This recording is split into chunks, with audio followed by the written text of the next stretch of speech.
Last week, Ubisoft announced that Assassin's Creed Shadows would be delayed from its intended November release date to February 2025. While the announcement was somewhat of a shock publicly, internally it was expected and desperately needed. Ubisoft announced that the game was delayed to, quote, polish and refine the experience. Then, in its earnings update, the company further claimed that the delay was due to, quote, the learning from the Star Wars Outlaws release. Now, both claims are true, but beyond a few short words, internally, the developers had been pushing for a delay for the better part of a few months, which had fallen on deaf ears until the release of Outlaws.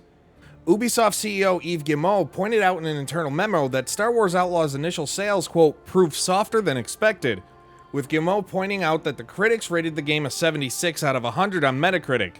Now, I think it's important to note here, though, that the user score is a far lower 5.4 out of 10. And although we weren't given the exact figure on what Ubisoft anticipated Outlaws to sell within its first month, the game just surpassed 1 million units sold at the time of publishing. Its performance has seemingly caused alarm bells to ring out at Ubisoft headquarters, which not only led to the approval of Assassin's Creed Shadows being delayed to Q1 2025, but also finally putting games back on Steam, which is a request that every Ubisoft team has been pushing for years. But the big question remains, why was Assassin's Creed Shadows delayed? Overall, it's a complicated question without a single answer, but it boils down to a strict development timeline, polishing, and addressing the Japanese community's cultural and historical accuracy concerns. But first, let's address some of the wild rumors about Yusuke. He's not going to be removed from the game.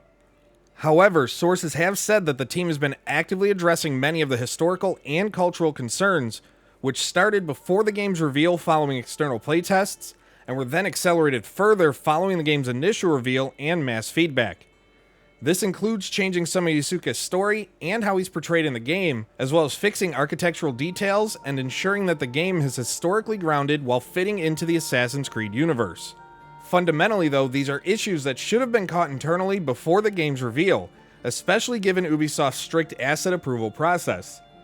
As for how these issues fell through the cracks, we're told that historical experts were brought onto the project much later than usual for a project of this magnitude, and that miscommunication between teams and cutting corners when it came to the approval process of assets in order to meet deadlines were also at play.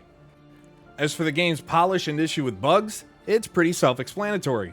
The game is currently not at the stage it needs to be for release, and we're told that there have been some tweaks to some of the gameplay mechanics and elements that are going to take some time to incorporate.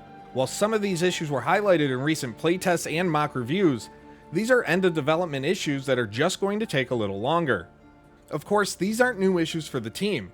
7 developers working on the project have said that they've been pushing for a delay for some time, and their situation had even been heard about at other studios within the company.